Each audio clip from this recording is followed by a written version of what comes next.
I know. I like it all. Well, the Nuggets, Nikola Jokic recorded a triple-double, his 9th this season. Can you tell me what stood out to you about his play? What I love about Jokic is just the way he sets screens and how he's able to roll to the basket. He uses physicality. Right now, you can see his vision is that he's seeing this left side of the court, and if you're cutting to the basket, he will make the proper pass to you. And then just his ability to set the screen, roll to the basket, and then he plays physical basketball. He's not a big-time athlete, but he knows I can use my body down low, and I'll hit these guys who are 6'8", 6'9", or smaller than me.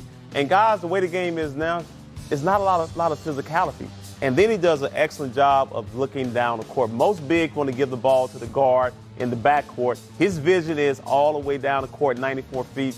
He does a good job of passing the ball on cuts to the basket. He puts his body on guys, and then he has great footwork around the basket. Just the jab step, the pump fake, the little things that as you get older and you're not as big-time athlete anymore, you got to know how to use your body. So he's using his body well. And then just the guys around him. You start seeing the guards knock down shots, and everyone knows when he gets the ball in the low block, you got to cut without the ball. And we really quickly brushed over the fact that Malik Beasley had 22. How has he contributed to this team this season? 34 the other night, career high. Right. 35 with a It just continues to improve, which I think is what's most 35 impressive. points the other night against Houston at home.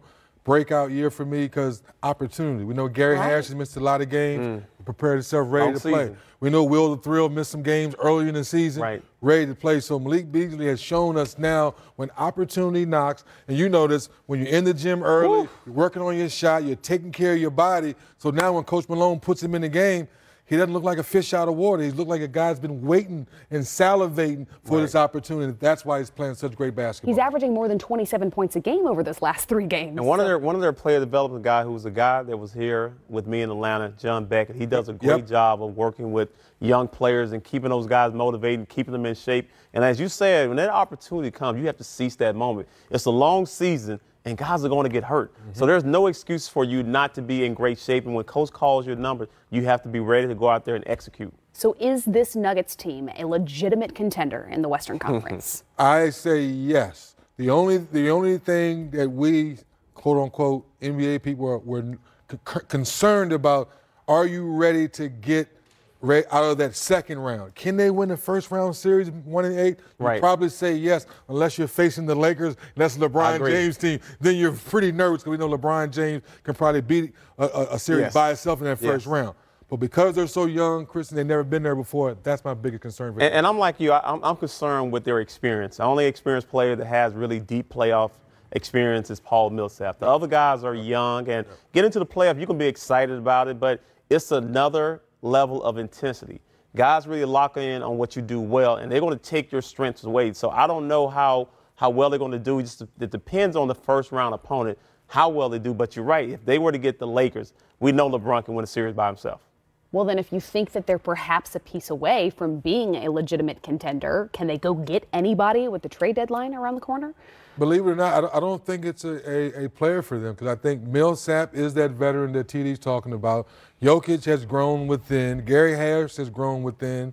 Will the Thrill. Plumlee. They got enough pieces. Yes. Just getting the playoff experience. Maybe Isaiah Thomas comes back, from the injury. I think the young rookie's done for the whole year, Porter. But at the end of the day, you have enough pieces. Now is, do you believe in yourself? Does this system translate to the playoffs? And can you get those stops that we've seen teams do time after time, year after year in the playoffs? And I think the key is, once again, is getting to the playoff and then having your experience. But when you're going against teams that have already been in the playoff, that their experience and they know what they need to do as far as, like you said, getting consecutive stops, executing, knowing time and score, and knowing from each game to each game, teams going to make adjustments. Players have to make adjustments, but you're the same player with the same tendencies that they saw before. So you have to be able to have counters and make changes. But I like the team. I like the chemistry. I wouldn't change anything because you can bring in another piece and it can mess the chemistry up. So you got to be very careful of that. Look elsewhere in the Western Conference. Perhaps a legitimate contender in the Houston Rockets? Trying to somehow shoot their way out of a slump. They've dropped 2 in a row in Utah to face a Jazz team that's won 9 of their last 10 home games. But James Harden decided, we're just not going to lose 3 in a row. Well, it's hard to do that the way this young man's been playing back-to-back seasons because the system really does fit his skill set. It truly does. He puts so much pressure. How do you stop him? How do you slow him down? Well, there's a number of ways I would say, but even double teaming, if guys are making shots, you know, it opens up the court, but he is one of the best players I've seen off the bounce.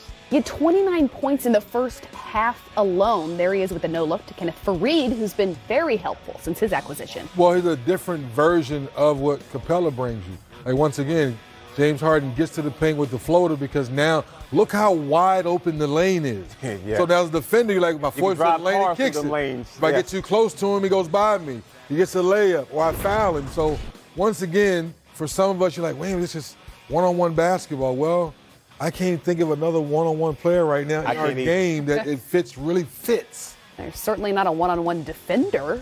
Well, I mean, it's tough to defend a guy that gets rhythm the way he does. And you know he's going to get 20 to 30 shots if he wants. So it's hard to guard a player that has a green light every time down the court. Is that for a defender, you're looking for help, but you don't have help because they have shooters on the outside. But he contributes across all statistical categories. He finished with 43 points, 12 rebounds, 6 assists, 6 steals, and 4 blocks. The Rockets won it, by the way, in case you missed it, 125-98. Is he simply running away with a back-to-back MVP trophy? I don't know if he's running away with it, but he's got a close grip to it. And as he continues to play this way, and this team continues to win, you look in the standings, they still hover around 5 or 6. That's what makes his case very strong. Like people say, well, wait a minute, Russell Westbrook is going on his 3rd year of average. Listen to what we're saying. Russell Westbrook is going on his 3rd year of averaging a triple-double. But then now but James Harden is doing stuff that when we start seeing Wilt Chamberlain, that's what I'm saying. It's real. It's real. Right. You catch yourself because these are numbers we're watching with our eyes. No one's telling us. We're not Googling it. We're not YouTubing it. No, you see it every night. So now Russell's doing this with Paul George. Right. Now you see James Harden without Chris Paul doing these numbers, and they're still winning. So that's what makes it so much exciting to talk about. Oh, wait a minute. The Greek Freak is doing amazing things. He is. Right. And Milwaukee has the best record in the NBA. So this may be another one of those years where every case has so much data to prove it. Right. But I'm not sure who's going to win at the end. It's like I said, I mean, for me, he's the leading candidate right now. And just because he's been carrying his team without Chris Paul being there and then having Capella out.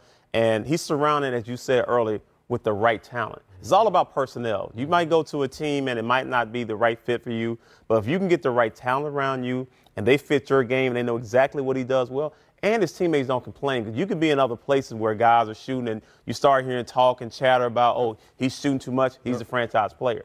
That'll get you traded. So make sure you know your role on this team.